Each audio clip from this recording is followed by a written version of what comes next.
Hello everyone, welcome back in মিষ্টি Prius আনাদার্স mini blog. আজকে বৃহস্পতিবার সকাল থেকে মিনি ব্লগটা স্টার্ট করলাম। আশা করছি তোমরা সবাই খুব ভালো আছো আর আমরাও খুব ভালো আছি। সকালে ছাদে গিয়ে তো দেখি গোপুসোনা এখানে রোদ পোয়াচ্ছে। দেন তো ঠাকুর প্রণাম করে নিচে চলে আসলাম। এদিকে তো মা বসে পড়েছে পালং শাক কাটতে। শীতের প্রথম পালং শাক তো আজকে বাড়িতে এলো। দেন তো আমি আর বোন বসে পড়েছিলাম এক কাপ গরম গরম চা নিয়ে। দেন তো ব্রেকফাস্ট করে রেডি হয়ে বেরিয়ে পড়লাম স্কুলের উদ্দেশ্যে প্রতিদিনের মতো। দেন তো ফ্রেশ হয়ে সোজা চলে গেছিলাম ছাদে রোদ পোহাতে। আজকে তো আমাদের এখানে ভীষণ ঠান্ডা পড়েছে।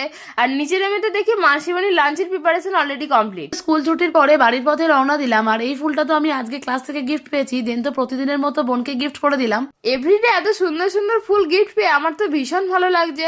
দেন সবাই মিলে বসে পড়লাম লাঞ্চ কমপ্লিট করতে। তারপর তো ভাত ঘুম দিয়ে উঠে সন্ধেবেলা চা নিয়ে বসেছিলাম টিভি দেখতে সবাই মিলে। এরই মধ্যে তো ভাই হঠাৎ এসে দিয়ে গেল চিকেন রোল, যেটা তো একদম আনএক্সপেক্টেড ছিল। থ্যাংক ইউ সো মাচ ভাই। আর এদিকে তো বদ্দি ভাই বসিয়েছিল চিকেন কষা, যেটা দিয়ে আমরা ডিনারটা কমপ্লিট করে নিলাম। That's it for today. Thanks for watching. Bye bye.